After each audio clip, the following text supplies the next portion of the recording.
Hey everybody, welcome back to the course. Now, in today's lecture, we are going to look at something which I think a lot of students struggle with, or at least it's something that a lot of students think is very important in the exam, and they're right, and that is paraphrasing and synonyms, trying to avoid the repetition of vocabulary when writing our task 2 essay. So this lecture will talk about how to demonstrate a wide range of vocabulary to make sure that we're achieving band 7 or above in lexical resource. But this lecture will talk about 5 different ways that you can paraphrase. So not just synonyms, but lots of other ways that we can paraphrase as well, so that you should have a great number of different ways that you can paraphrase by the end of this lecture. So the first thing to talk about is the band descriptors. Just a quick reminder here of what the examiners are looking for. If you want to achieve a band 7 in lexical resource, you must use a sufficient range of vocabulary to allow some flexibility and precision. The key word there is range, a sufficient range, not an adequate range, which is band 6, but a sufficient range. So there must be enough range. So to achieve a band 8 in lexical resource, you must use a wide range. So not just enough, but actually more than enough. Show you have a wide range of vocabulary. Basically, the greater your range, the higher your score. So let's get started by looking at paraphrasing tip number 1. And of course, it's the most obvious one, synonyms. Synonyms are basically words which are very similar to other words. Sometimes they mean the same thing, sometimes they're just very similar. So it's important to remember, firstly, that there are many ways that we can paraphrase language.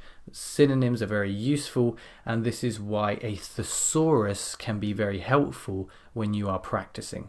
A thesaurus is like a dictionary, but instead of definitions, it just lists similar words or synonyms. Now, if you don't own a thesaurus, you can use an online one. So try it now. Look up the word range and then the word synonym. Range synonyms. What do you find coming up? Array, assortment, collection, diversity, mixture, and variety are just a few of the words that appear under the word range. Do make sure you are researching the appropriate context of the word. Range can have a couple of different definitions, so do make sure you're looking at the right context of the word. So how can we use this when paraphrasing? Let's have a look at an introduction here. Synonyms particularly important in the introduction. We know that we need to paraphrase when we write our introduction to the task. Here is a question. A task 2 question. Some people believe that visitors to other countries should follow local customs and behaviours. Others disagree and think that the host country should welcome cultural differences. Plenty of words here that we can paraphrase. Let's see how we've done so. Some people think, not believe, but think that tourists, not visitors, but tourists to other countries should abide by, rather than follow, local rules rather than customs and behaviour. Others dispute this instead of disagree and think that the host country should embrace rather than welcome cultural diversity rather than differences. Loads of different synonyms coming through here. Now, you do need to be careful because sometimes you can't just insert a synonym directly into the sentence. You do need to check that it makes sense. Certainly finding someone to correct your work, a tutor or a native speaker, can be the best way to do this. Also, the above introduction is okay, but it's clearly very reliant on a thesaurus. This can easily make language sound a bit unnatural. Now, check out Joey from Friends' letter. There's a link in the resources to get an idea of how a thesaurus can be misused. Very funny video. It really does highlight why you shouldn't be too dependent on a thesaurus. Now, paraphrasing tip number 2. Change up the word order. So the best way to paraphrase is to mix different paraphrasing skills together. Don't overuse or only use synonyms, but mix them with other techniques. One of those being changing the word order. Let's look at that task sentence again, just the first sentence here. Some people believe that visitors to other countries should follow local customs and behaviour. How have we mixed up the word order? Well, let's have a look. Some people think that local customs and characteristics, still using those synonyms, should be followed by tourists when they go to other countries. So what have we done here? Well, we've used a mix of synonyms, think, characteristics, tourists, and different word order. In this case, we've moved part of the sentence into the passive voice. So instead of the active, other countries should follow, we've turned it into the passive, characteristics should be followed by tourists. That's one way that you can change word order. English is fairly flexible, not entirely flexible, but fairly flexible. So think about how you can change word order when you're looking at your tasks. Right. Paraphrasing tip number 3, word formation. Another way we can find greater range is to modify word formation. Discussed in a previous lecture, in fact the previous lecture to this one, there are often a number of different word formations for a single word. Let's have a look at the task again. Second sentence here. Others disagree and think that the host country should welcome cultural differences. Others dispute this, still got those synonyms. Others dispute this and think that a variety of cultures should be welcomed by host countries. Now what you can see here is, yes, again we've got those synonyms, dispute and variety, instead of disagree and differences, but there's also a change in word order. Again, we've got the passive voice and a change in word formation. Instead of the adjective cultural, we've been able to modify that expression and turn it into the noun culture. Sometimes you'll need to change more than just the formation. That's probably all the time really, because if you're changing the word formation, you're likely to need to change the grammar too. So keep that in mind. But word formation, another great way to find paraphrase.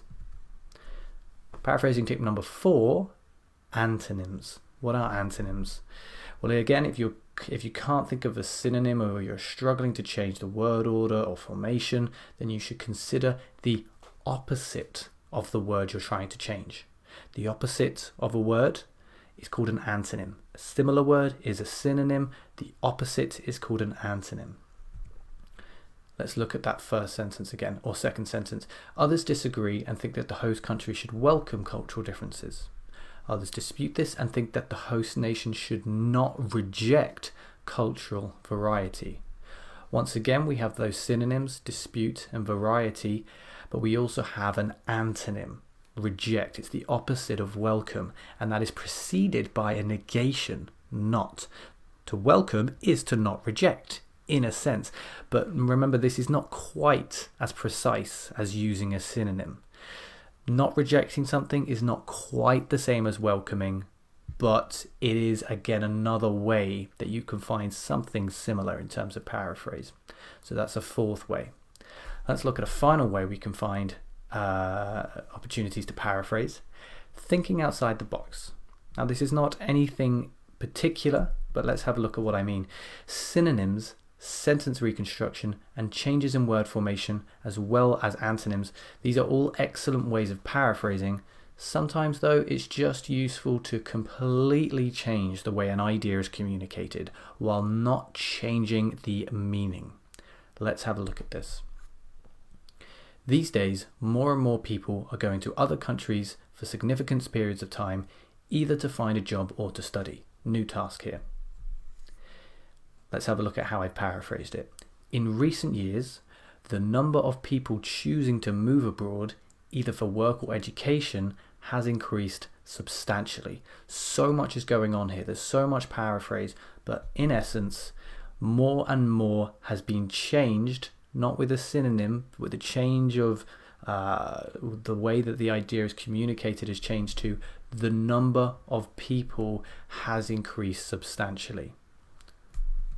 Then we've got a more general way of paraphrasing. These days we are going, and in recent years, instead moving the tenses has increased. These days with the present, in recent years with the perfect. So we have these synonyms again: work, education, abroad, instead of job and study and going to other countries. We also have a change in word order. We have a tense switch, present continuous to present perfect, and a complete change in the communication of an idea. More and more was changed to the number of something has increased. This is probably the hardest way to paraphrase, but it's definitely the most impressive as well. So if you're somebody that's shooting for a high 7 or an 8 or even a 9, this is what I would recommend that you practice.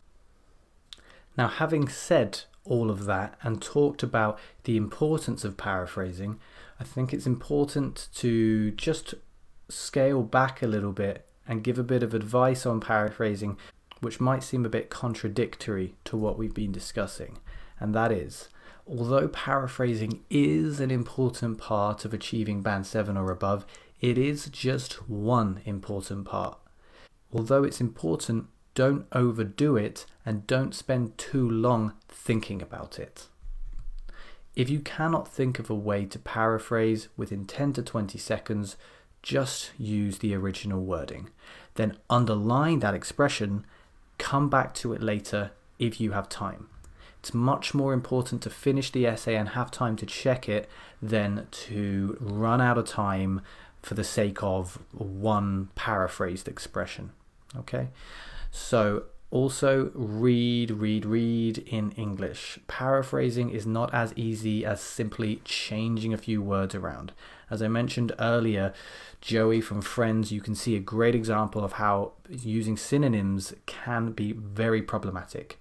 If you read lots of English articles, books, novels, etc., you'll see how this natural paraphrasing works. You'll understand collocation a bit better, as we looked at earlier. So don't be like Joey, but do be careful with how you paraphrase. Finally, be selective with paraphrase.